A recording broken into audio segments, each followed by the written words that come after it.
Hello friends, आज के इस वीडियो में हम लोग बात करेंगे कोरिलेशन की। तो कोरिलेशन थ्योरी में हम लोग कम से कम दो वेरिएबल्स के साथ डील करते हैं। सपोज हमारे पास कोई दो वेरिएबल हैं एक्स और वाई। तो जो कोरिलेशन स्टडी है वो हमको ये बताती है कि इन दोनों के बीच कोई एसोसिएशन है कि नहीं। अगर एक्स और वाई के बीच कोई भी एसोसिएशन है तो उसकी स्टडी अंडर कोरिलेशन एनालिसिस आती है। और वो जो भी एसोसिएशन या कनेक्शन है उसकी इंटेंसिटी क्या है, मतलब वो कितना ज़्यादा स्ट्रॉन्ग है या वीक है, ये हम लोग मेज़र करते हैं कोरिलेशन कोफिशिएंट की हेल्प से। तो अगर आपके पास दो वेरिएबल हैं एक्स और वाई, तो सबसे पहले तो ये जान लेते हैं कि इनके बीच में कनेक्शन या एसोसिएशन होने का मतलब क्या है। सपोज हम एक्स की कुछ वैल्यूज़ देते जाएँ, इसके करस्पॉन्डिंग वाई की वैल्यूज़ हमको मिलती जाए। अगर हम एक्स की वैल्यूज़ दे रहे हैं और साथ में हमको वाई की वैल्यूज़ मिल रही हैं, तो हम ये कहेंगे कि इन दोनों के बीच में कोरिलेशन एग्जिस्ट करता है। मतलब इन दोनों के बीच का ये जो एसोसिएशन हो गया कि एक्स की वैल्यूज़ दे रहे हैं और वाई की वैल्यूज़ हमको मिल रही है, इसी को हम लोग एसोसिएशन या कनेक्शन बोल रहे हैं यहाँ पर। और ये जो प्रॉपर्टी है कि एक्स में चेंज करने पर वाई चेंज हो रहा है या वाई में चेंज करने पर एक्स चेंज हो रहा है, इस प्रॉपर्टी को हम लोग कोरिलेशन बोलते हैं। तो जब सपोज़ अगर हम एक्स की वैल्यूज़ बढ़ाते जा रहे हैं और वाई की वैल्यूज़ भी बढ़ती जा रही हैं, तो इस सिचुएशन में हम ये कहते हैं कि इन दोनों के बीच में जो कोरिलेशन है वो पॉजिटिव कोरिलेशन है। अगर एक्स की वैल्यूज़ बढ़ाते जाएं और वाई की वैल्यूज़ भी बढ़ती जाएं, तो इस सिचुएशन में हम लोग ये बोलेंगे कि इन दोनों के बीच में जो कोरिलेशन है वो पॉजिटिव कोरिलेशन है। अब अगर हम एक्स की वैल्यूज़ इंक्रीज़ करते जाएं और वाई की वैल्यूज़ डिक्रीज़ होती जाएं, या फिर वाई की वैल्यूज़ हम लोग इंक्रीज़ करते जा रहे हैं और करस्पॉन्डिंग एक्स की जो भी वैल्यूज़ हमको मिल रही हैं वो कम होती जा रही हैं, तो इस सिचुएशन में हम लोग ये बोलते हैं कि इन दोनों के बीच जो कोरिलेशन है वो नेगेटिव कोरिलेशन है। जैसे प्रेशर और वॉल्यूम की अगर हम लोग बात करें, सपोज़ ये जो वेरिएबल है हमारा एक्स, ये प्रेशर है और ये जो वाई वेरिएबल है आपके पास ये वॉल्यूम है, ठीक है। तो जैसे जैसे आप प्रेशर बढ़ाते जाते हैं वैसे वैसे वॉल्यूम की जो वैल्यूज़ हैं वो कम होती जाती हैं। तो इस सिचुएशन में हम लोग ये बोलेंगे कि एक्स और वाई के बीच में या प्रेशर और वॉल्यूम के बीच में कोरिलेशन जो है वो नेगेटिव है।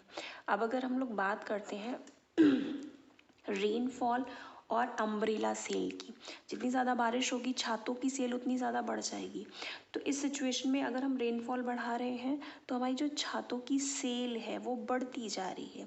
तो यहाँ पर जो कोरिलेशन का टाइप है वो कुछ पॉजिटिव टाइप होगा। या फिर हम लोग बात करते हैं सपोज एक्स हम ले रहे हैं हस्बैंड्स की एज और वाई हम ले रहे हैं वाइफ्स की एज। तो जैसे जैसे हस्बैंड्स की एज आप लोग बढ़ाते जाओगे वैसे वैसे करस्पॉन्डिंग जो वाइफ्स की एज है वो भी आपको ज़्यादा मिलती जाएंगी। तो अगर हस्बैंड की एज बढ़ाएंगे तो वाइफ्स की एज बढ़ती जाएंगी, या फिर हस्बैंड की एज कम करते जाएंगे। मान लीजिए कोई 30 ईयर का है, कोई 29 ईयर का है, कोई 25 ईयर का है, कोई 20 ईयर का है या 21 ईयर का है, तो उनके करस्पॉन्डिंग उनकी वाइफ की एज भी कम होती जाएंगी। तो इस तरह जो कोरिलेशन है ये पॉजिटिव और नेगेटिव हो सकता है। दोनों अगर सेम डायरेक्शन में मूव कर रहे हैं तो हम ये कहेंगे कि पॉजिटिव कोरिलेशन है, और अलग अलग डायरेक्शन में मूव कर रहे हैं तो हम ये बोलते हैं कि एक्स और वाई के बीच में जो कोरिलेशन है वो नेगेटिव कोरिलेशन है। अब ये जो कोरिलेशन है इसको हम लोग रिप्रेजेंट करते हैं आर से। आर हमारा कहलाता है correlation coefficient. This is correlation coefficient. R हमको ये बताता है कि इन दोनों के बीच में कोई रिलेशन एग्जिस्ट कर रहा है या नहीं, और अगर रिलेशन एग्जिस्ट कर रहा है तो किस डायरेक्शन में है, मीन्स वो पॉजिटिव कोरिलेशन है या नेगेटिव कोरिलेशन है, और कितना स्ट्रॉन्ग या वीक है। इन दोनों के बीच का जो कनेक्शन है वो डिपेंड करेगा आर की वैल्यू पर। आर की वैल्यू जितनी ज़्यादा आएगी कनेक्शन उतना ज़्यादा स्ट्रॉन्ग होता है। आर की वैल्यू जितनी कम आती है जो रिलेशन है या कोरिलेशन है वो उतना ज़्यादा वीक कहलाता है। और इसमें प्लस और माइनस साइन भी आते हैं जो ये इंडिकेट करते हैं। प्लस साइन इंडिकेट करेगा कि कोरिलेशन पॉजिटिव है, नेगेटिव इंडिकेट करेगा, माइनस साइन इंडिकेट करेगा आपका कि जो कोरिलेशन है वो नेगेटिव कोरिलेशन है। मीन्स एक वेरिएबल की वैल्यू अगर बढ़ रही है तो दूसरे की इसके करस्पॉन्डिंग में कम हो रही है। अब हम लोग बात कर लेते हैं कोरिलेशन कोफिशिएंट के फॉर्मूला की। तो ये जो r है ये कोरिलेशन कोफिशिएंट को रिप्रेजेंट कर रहा है। इसको हम लोग कभी कभी RXY से भी यहाँ पर डिनोट करते हैं। RXY का मतलब हो गया correlation coefficient between x and y। तो सिंपल इसका फॉर्मूला होता है r is equals to covariance of XY divided by square root of variance of x and variance of y। ये आपका कोरिलेशन कोफिशिएंट का फॉर्मूला होता है। अब हम इसको थोड़ा सा सिंप्लीफाई करेंगे। यहाँ पर कोवेरियंस ऑफ एक्स वाई है, इसका फॉर्मूला होता है 1/n summation xi minus X bar yi minus Y bar. Variance of x का फॉर्मूला होता है आपका 1/n summation xi minus X bar whole square and variance of y का formula होता है 1/n summation Y minus Y bar का whole square. जब इन सारे टर्म्स की वैल्यू यहाँ पर रखेंगे तो इस फॉर्मूले की क्या फॉर्म बनती है ये देखते हैं हम लोग।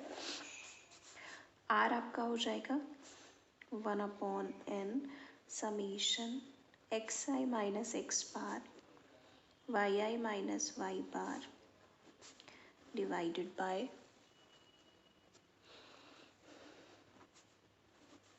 Whole square of 1/n summation xi minus X bar का होल स्क्वायर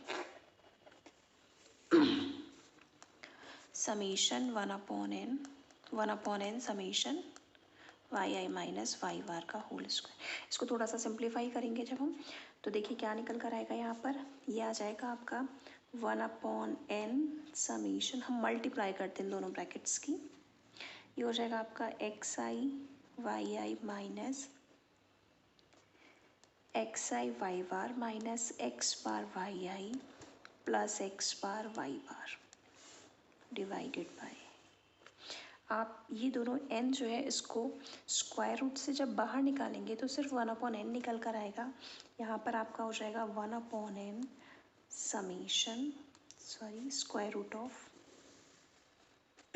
हम यहाँ पर इसका होल स्क्वायर ओपन करते हैं, ये हो जाएगा आपका xi square plus X bar square minus 2xi X bar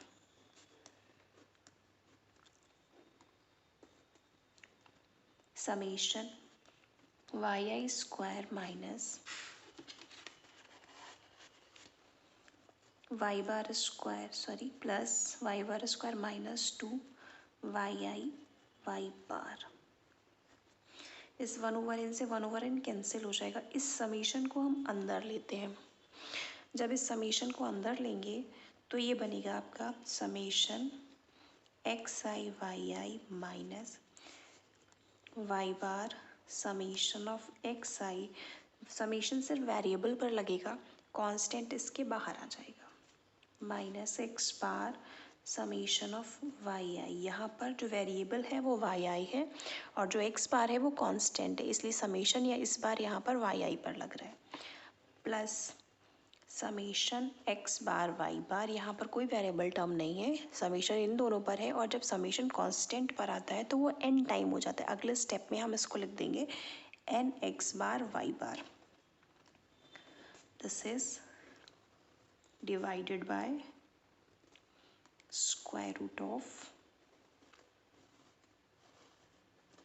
summation अंदर लीजिए तो ये आपका निकल कर आएगा summation xi square plus summation X bar square minus 2x bar summation xi। इसी तरह से ये टर्म आपका बनेगा summation Y square plus summation Y bar square minus 2 bar summation of Y I. Clear. अब इन टर्म्स को हम लोग थोड़ा सा और सिंप्लीफाई करेंगे।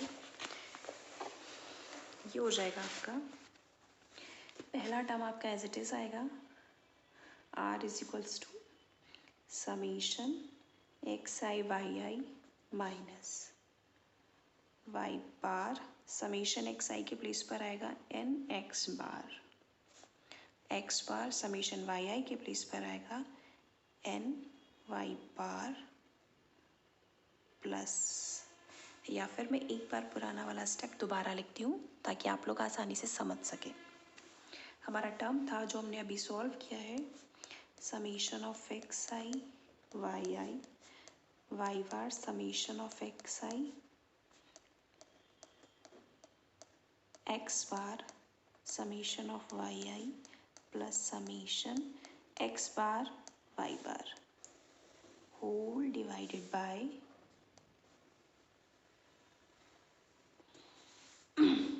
summation of xi square summation x bar square 2x bar summation xi summation yi square summation y bar square 2y bar summation of yi।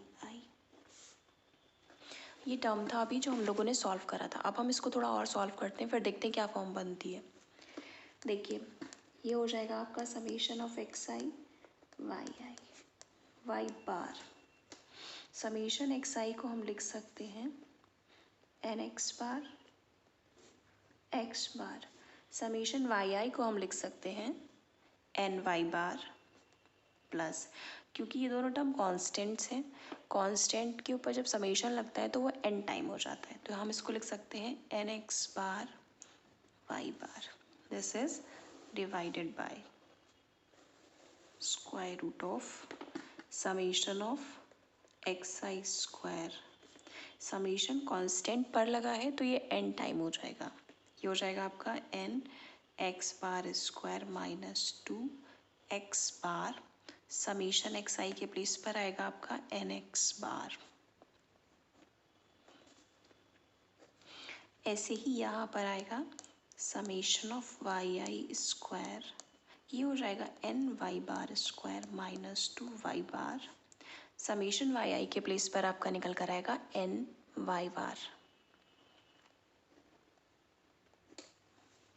अब देखिए ये वाले टर्म और ये वाले टर्म को हम लोग कैंसिल कर सकते हैं। हमारे पास बचता है summation of X I Y I minus N X bar Y bar divided by square root of summation xi square plus nx bar square minus, इसको हम लिख सकते हैं 2nx bar square. This is 2nx bar square summation of Y I square N Y bar square. This is 2n y bar square this is 2n y bar square summation of xi yi minus nx bar y bar divided by square root of summation of xi square minus 2nx bar square nx bar square. इसमें से ये वाला term cancel हो जाएगा, हमारे पास बचेगा nx bar square. Similarly यहाँ पर summation of Y I square, इस टर्म से इस टर्म को कैंसिल करेंगे, एक सिंगल टर्म कैंसिल होगा, हमारे पास बचेगा N Y bar square. Simple. अब हमारा आर क्या बनकर आया देखिए, हमारा आर बना है summation of X I Y I minus N X bar Y bar divided by square root of summation of X I square minus N X bar square summation of Y I square minus N Y bar square. ये आपका correlation coefficient का एक simple सा formula derive होकर आ गया है। अगर आपको क्वेश्चन में x और y दे रखा है तो इस फॉर्मूले को अप्लाई करके अगर आपको कोरिलेशन कोएफिशिएंट निकालना है तो आपको कौन कौन से कॉलम बनाने होंगे, ये देखिएगा। एक्स और वाई आपको गिवन होगा। आपको एक कॉलम बनाना होगा एक्स वाई का, एक्स इंटू वाई का, एक कॉलम बनाना होगा एक्स स्क्वायर का और एक वाई स्क्वायर का। आप इसका टोटल करेंगे, इस कॉलम का टोटल करेंगे, इस कॉलम का टोटल करेंगे, इस कॉलम का टोटल, टोटल एंड टोटल। तो आपको क्या मिलेगा, यहाँ से टोटल करके आप लोग निकाल लीजिएगा एक्स बार, इस कॉलम का total divided by number of observation करके आप लोग निकाल लीजिएगा वाई बार, एक्स बार वाई बार आप यहाँ प्लेस करेंगे, एक्स वाई का सम यहाँ प्लेस करेंगे, एक्स स्क्वायर वाई स्क्वायर का सम यहाँ पर और यहाँ पर प्लेस करेंगे, एक्स बार वाई बार आपको गिवन है। बहुत ही सिंपली आप लोग कोरिलेशन कोएफिशिएंट को कैलकुलेट कर सकते हैं। तो ये आज के वीडियो में इतना ही। आज यहाँ पर हम लोगों ने कोरिलेशन कोएफिशिएंट की बात